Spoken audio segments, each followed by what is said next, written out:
Salut tout le monde, c'est Seydou. J'espère que vous allez bien. Moi personnellement je vais super bien. Et bienvenue dans l'émission Modèle de réussite de la plateforme Cobase. Et pour ceux ou celles qui nous découvrent, Cobase est une plateforme culturelle, artistique, intellectuelle.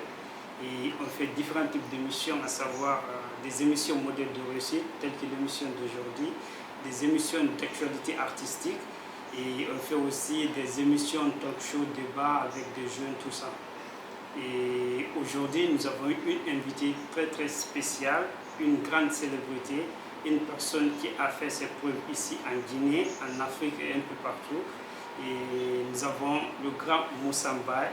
Moussa Mbaye est membre du groupe DJ Fostry, patron du label Merlu Prod. Et bonjour Moussa Mbaye.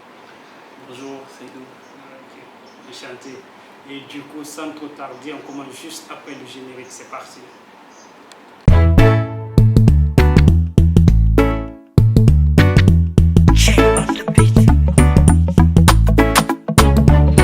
Baby girl, I'm not criminal. I wanna show you something phenomenal. Yes, baby girl, I'm not criminal. I know physically I'm aware.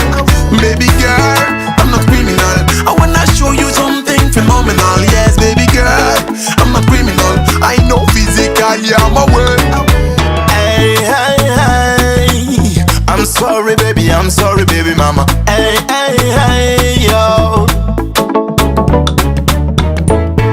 C'est juste que je suis busy. C'est là mon amour pour toi n'a pas de limite. T'en fais pas mon bébé.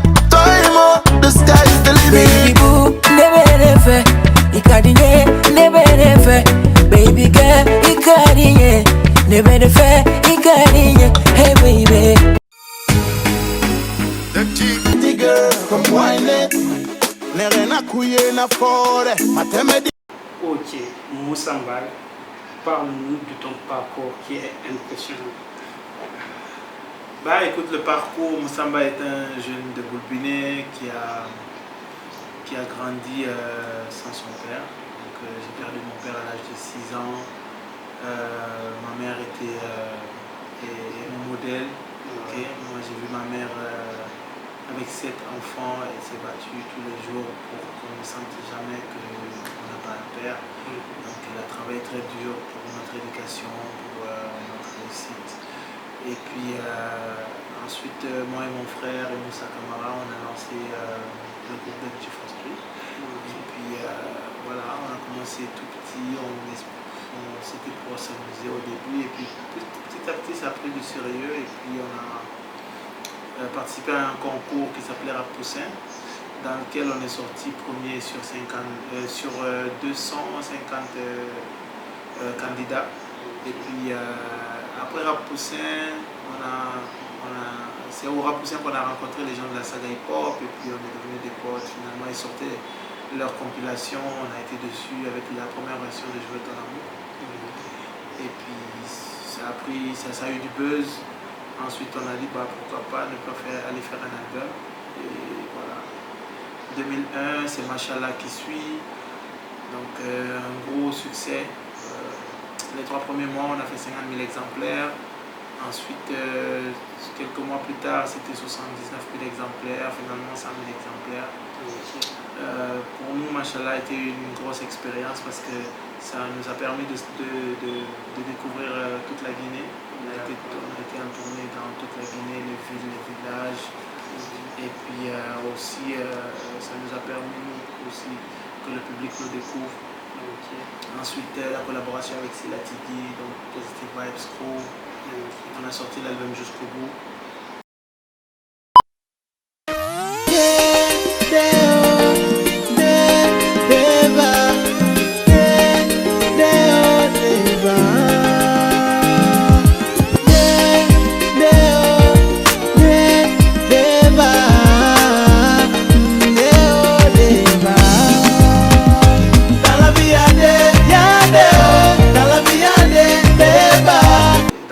Aussi, on s'est organisé, on a lancé notre entreprise donc, qui était DJ Fostry SARL, qui est une société dans laquelle tu retrouves Merlu Prod, les studios Machallah, qui ont produit Banlieusards, Instinct Killer.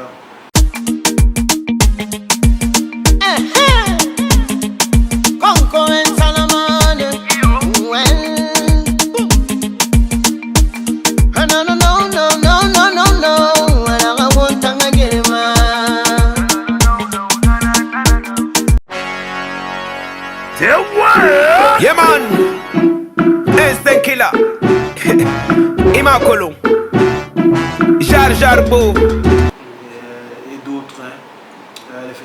Qui aussi organise le Festival Urbain Africa, qui fait de la médiation culturelle. On est sur un peu plusieurs fronts, parce que le but pour nous, en créant cette entreprise, c'est de donner de la force à la musique guinéenne de façon générale, et puis de pouvoir organiser la musique urbaine que nous on maîtrise. Donc à travers le festival, on a donné des formations, on a essayé de faire de l'accompagnement, des renforcements de capacité des acteurs de la culture. Après, il y a eu quoi? Il y a eu Reste Indépendant, Débrouillard, parallèlement. Aujourd'hui, Dynastie. Et puis, on avait fait une réédition aussi comment on appelle, de Machallah, une version live. Et puis, qui était sortie à l'occasion des 10 années de Petit Street. D'accord. Aujourd'hui, aussi, Dr. Street continue son petit bonhomme de chemin. On espère même sortir un single dans pas longtemps. Et voilà, c'est ça le parcours au niveau professionnel. Au niveau personnel, je me suis marié en 2012, j'ai fait des enfants. J'ai 4 enfants, 3 filles et un garçon. Des jumeaux aussi. Ouais. Et puis voilà, c'est un peu ça ma petite vie. Aussi dans la foulée, là je suis en train de prochainement ouvrir une école. Ça va être une école du show business, donc ça va des métiers de la musique, à la musique elle-même, ouais, au métier du numérique.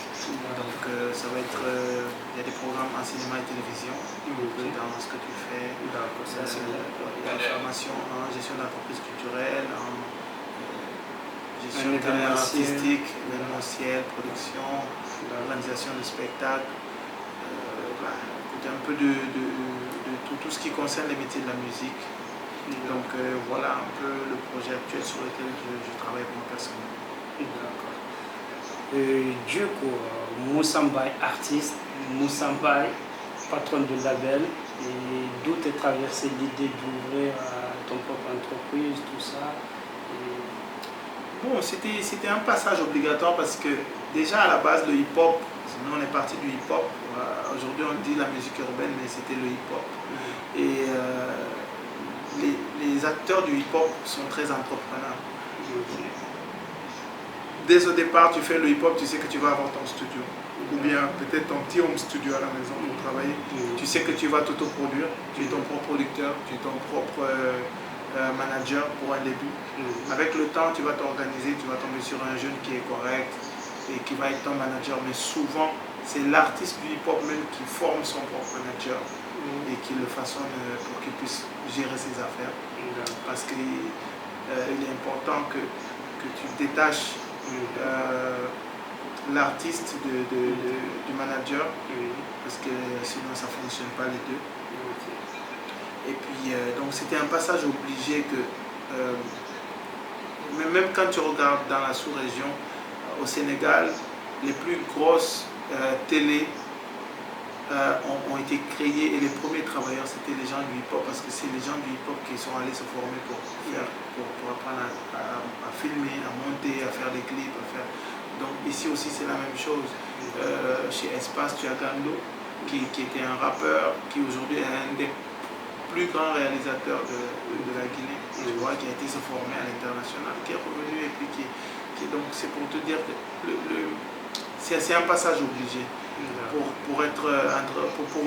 faire carrière dans le hip-hop, tu es obligé d'entreprendre, de faire les choses toi-même, parce que pour ceux qui sont censés être producteurs, ils vont produire plutôt des musiques qu'ils connaissent, ils savent que ça c'est quelque chose qui fonctionne. Mais la musique hip-hop, déjà dans la tête des gens, c'est des drogués, c'est des délinquants, personne ne veut s'associer à ça. Donc pourtant c'était pas ça, mais c'était les préjugés. Et l'avenir, l'histoire a montré que le hip-hop est le premier opposant de la Guinée. Le hip-hop, le jeune du hip-hop est un entrepreneur, est un jeune soucieux de son avenir, et est un jeune qui a apporté la musique guinéenne et qui a changé l'image de la culture ici en Guinée. Aujourd'hui, on fait quoi, 25 000, 30 000 personnes sur l'esplanade, on fait des stades de 50 000 personnes parce que le hip-hop ou la musique urbaine a travaillé très fort sur la qualité des vidéos, la qualité des productions, la qualité des prestations scéniques. On a travaillé tous les jours, pour que ce métier soit pris au sérieux, pour que tous les métiers de la musique puissent avoir une petite formation et pour que enfin que la Guinée puisse participer au concert des nations. D'accord.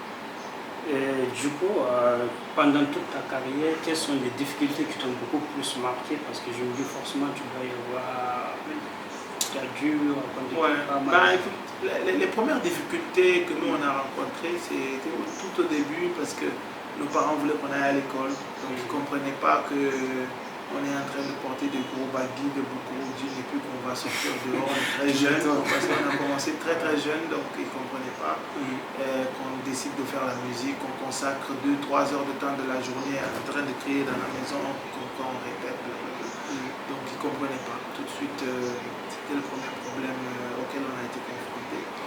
Mais très vite, ils ont vu qu'on aimait ça, on était passionnés de ça, et puis on voulait réussir dans la musique, on voulait réussir dans ça. Et puis après le premier album, le gros succès est arrivé, je pense qu'ils ont compris que ça, c'était quelque chose qu'il fallait appuyer. Voilà, donc c'était les premières difficultés. Après ça, écoute, on est des garçons. On sait que la vie est faite de difficultés. Voilà, c'est pas un cadeau, c'est pas sur un plateau d'or. Donc on s'est battu tous les jours pour se construire, pour construire notre univers, pour se donner de la force et puis pour se donner les moyens pour se dépasser. Voilà, et mettre notre politique en marche. Et puis voilà, Dieu merci, je touche du bois jusqu'ici, ça. Ouais, ça a du mérite, franchement. Et du coup, est-ce qu'il y a eu des personnes, par exemple, qui vous disaient que vous n'allez pas y arriver, au tout début de votre carrière, des personnes qui ne croyaient pas en vous forcément? Je ne pense pas. C'est plutôt, moi, la difficulté c'était la famille, mais on comprenait l'inquiétude. Allez-y à l'école, sinon allez à l'atelier parce que nous on est une famille de soudeurs et d'entrepreneurs. Donc ils ont dit où tu vas là-bas, où tu vas dans les chantiers, tu ne peux pas en train de faire n'importe quoi parce que pour eux la musique c'était nouveau dans notre famille, donc ils ne comprenaient pas. Mais oui, il y a eu des gens qui quand on a commencé par exemple la production, produire nos propres événements, il y a eu des gens qui nous ont dit non, c'est pas votre rôle, vous êtes des artistes, vous ne devez pas aller dans ça, vous n'allez pas vous en sortir, qu'est-ce que vous faites, vous ne connaissez pas ça. Mais après, avec le temps, tu sais, ils ont compris qu'on n'était pas des plaisantins et qu'on savait où est-ce qu'on voulait aller. Et Dieu merci, aujourd'hui, ça a porté fruit. Voilà, ça porte fruit. Et du coup, par exemple, moi j'ai une autre question, à savoir pour un jeune qui veut débuter, qui n'a pas forcément, par exemple, les moyens ou bien quel type de conseil tu peux donner à la nouvelle génération qui veut se lancer, qui veut faire le même parcours que toi, que ce soit du côté artistique ou du côté entrepreneurial? Écoute, c'est simple, moi je me suis arrêté comment on appelle, au bac. Je devais passer le bac 2, mais l'album avait tellement marché que j'ai jamais eu le temps de continuer les études. Voilà. À un moment donné, j'ai trouvé que c'était nécessaire si je voulais évoluer dans l'entrepreneuriat, d'aller me former. Si je voulais aussi faire carrière dans la musique, de me donner les moyens pour faire mieux ma musique. Donc trouver un bon beatmaker ou un ingénieur son que qu'on a fait venir pour le studio Machallah. Et puis on devait organiser un festival, porter des projets, je dois faire des montages de projets, faire des recherches de financement, tout ça là. Pour ça prend une petite formation. On a été à Dakar, on a été à Paris, on a été un peu partout pour des petits séminaires de 3 jours, 4 jours, 5 jours, pour se donner des moyens de pouvoir gérer notre business. Donc ça c'est très important. C'est pourquoi tous les jeunes que moi je sais vous dire, allez vous former. Les meilleurs artistes ici, ceux qui réussissent, c'est des gens qui se sont formés. Si Diabaté est sorti, son père très célèbre à travers le monde. Nous, on a été à Bamako, on a monsieur qui est très jeune, il commençait déjà à faire un peu de beatmaking. Mais j'aurais jamais espéré qu'il y avait une aussi belle voix derrière. C'était un super bon Korafola déjà, mais je n'aurais jamais espéré. Et quand je l'ai rencontré la dernière fois, quand on travaille sur la collaboration de notre chanson, il m'a fait comprendre qu'il a été à l'académie pour faire la musique. Malgré qu'il est né dans la musique, il était déjà un très bon musicien, mais son père l'a amené à l'académie. Il y a une académie à Bamako. Il a été là-bas, il s'est formé.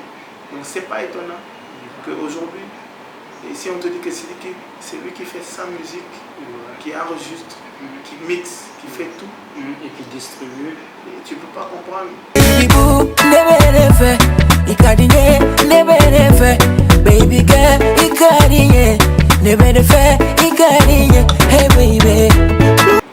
Pourtant, c'est juste, ça prend de la formation. C'est pourquoi moi, tous les jeunes que je vois, dès que tu sais que tu as une belle voix et que tu sais écrire 2-3 phrases, tout de suite tu vas en studio, tu commences à mettre sur YouTube. C'est pas la voix à suivre. La musique, ce qui est normal, c'est de faire un groupe. Normalement, partout ailleurs dans le monde, comment la musique fonctionne. Quand vous savez que toi tu es un bon guitariste, moi je suis quelqu'un qui écrit super bien, l'autre est un bon claviste, on fait un groupe ensemble. Dans notre sous-sol, on répète tous les jours pendant 2 ans, 3 ans, 4 ans. Après, on sait que oui, on tient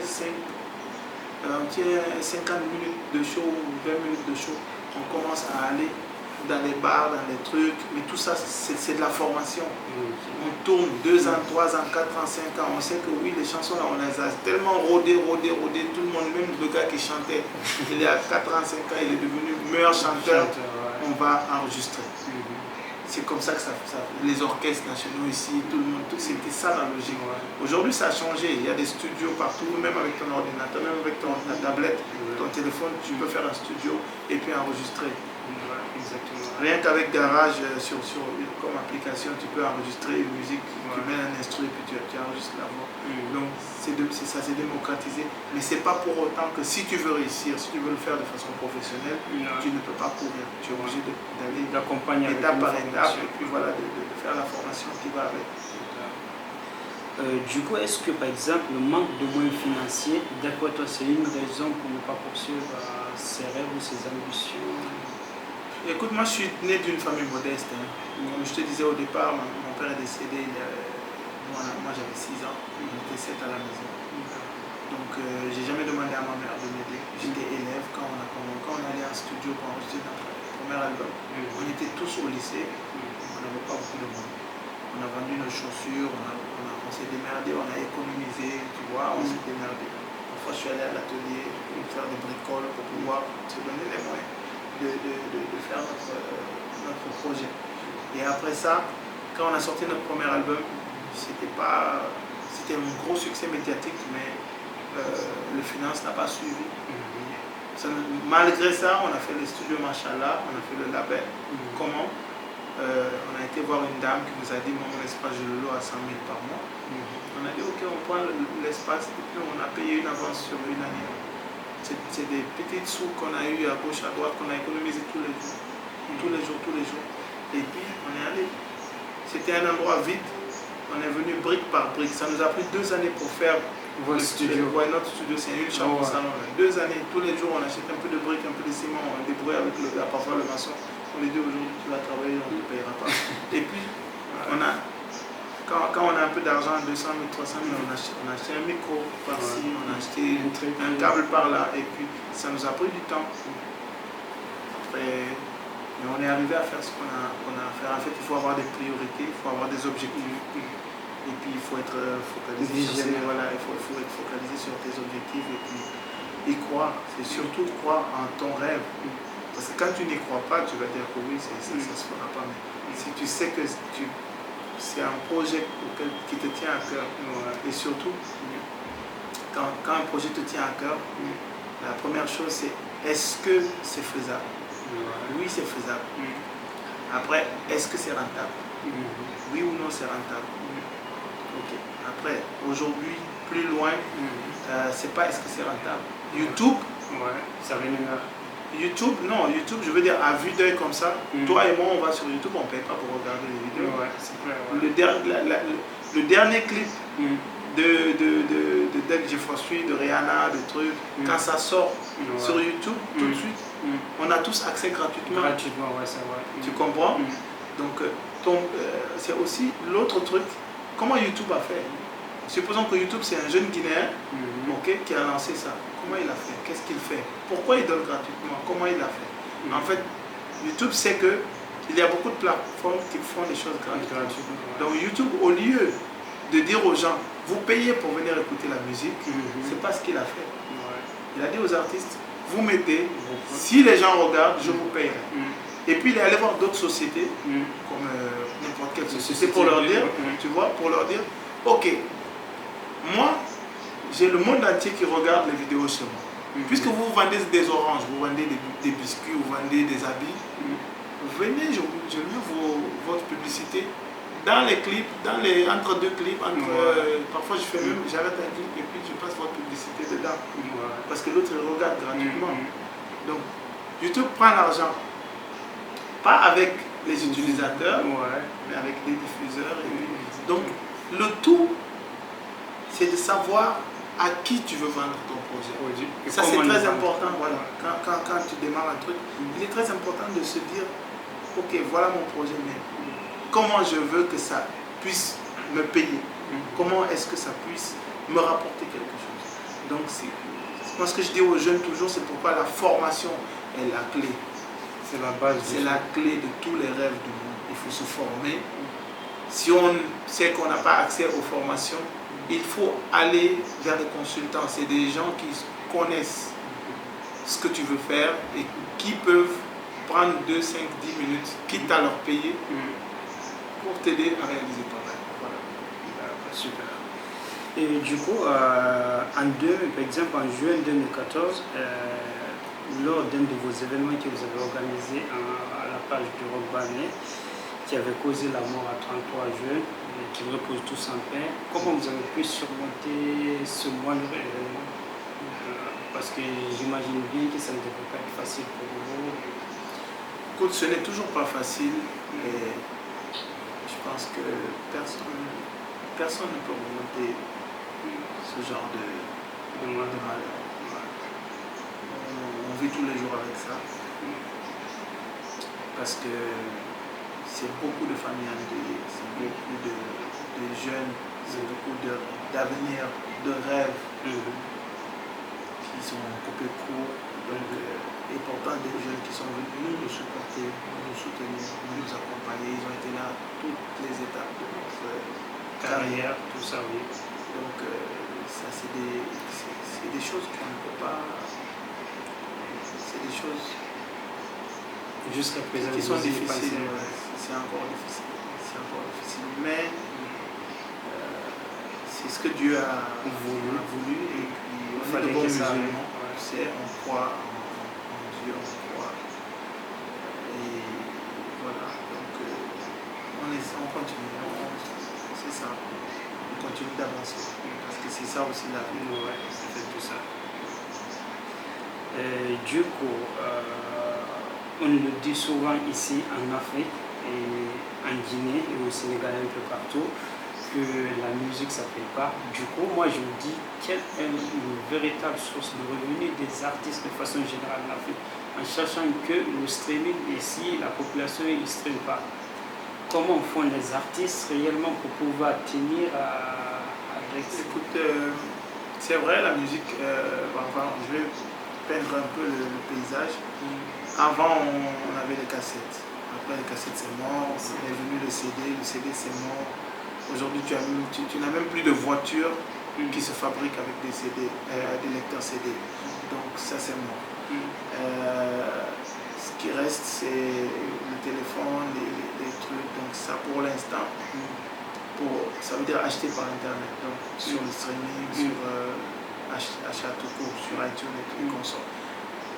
Ça la difficulté c'est que le Guinéen n'a pas de carte de crédit, il n'a pas de compte bancaire. C'est pas donné. Donc du coup, tu ne peux pas acheter sur Internet.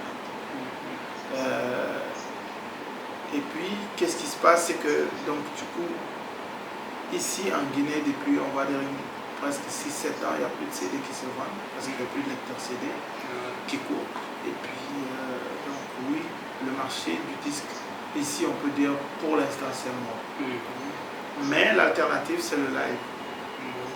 Il n'y a pas beaucoup d'artistes qui font 20-30 dates l'année, mais il y a des artistes qui font des dates régulièrement et qui sont super bien payés. Ça, les cachets suivent, les cachets sont super intéressants parce que les artistes ont compris que sans eux les événements ne se font pas. Et la logique qui voulait que oui, parce que c'est moi qui te passe à la radio et que tu dois jouer pour moi gratuitement, ça c'était à notre époque, ça s'est révolu.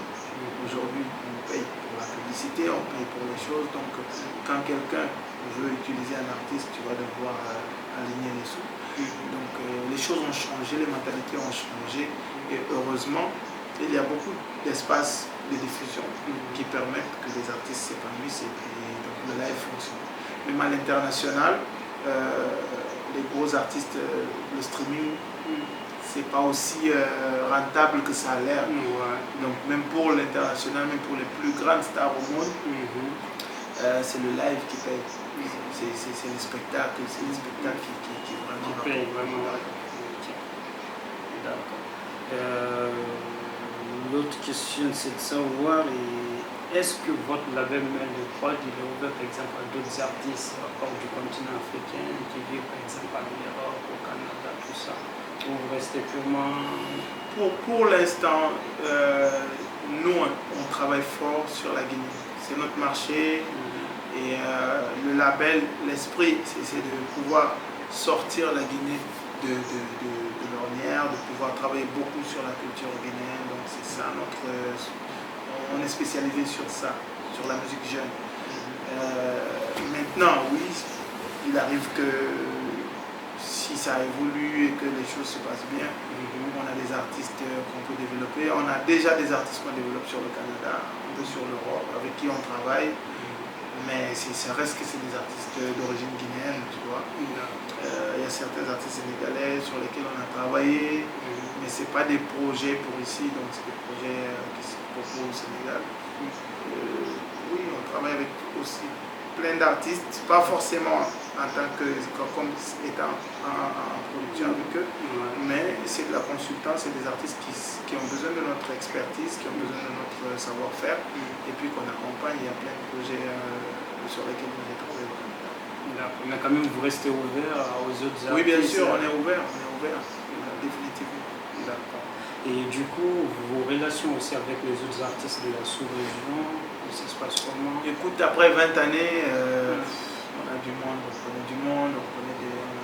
des gens avec qui on a des affinités, il y a des gens, c'est devenu de la famille. Voilà, je vais citer comme Awadi, c'est quasiment devenu de la famille. On a de bons amis en Côte d'Ivoire, Philippe et puis le consort, et puis on a des amis producteurs aussi en Europe, aux États-Unis, un peu partout. On fait de la relation après un certain nombre d'années. Il y en a avec qui on a collaboré, il y en a avec qui on est juste resté en contact, mais c'est ça aussi là. D'accord.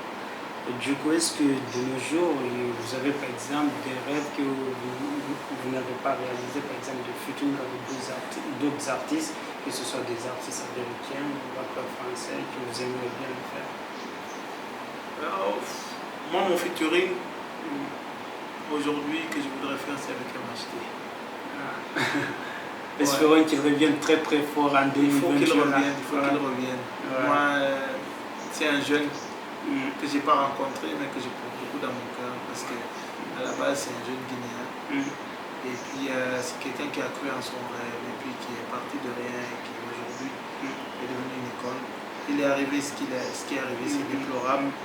C'est triste. Moi, je mettrais ça au compte de l'âge, de la jeunesse. Ça arrive.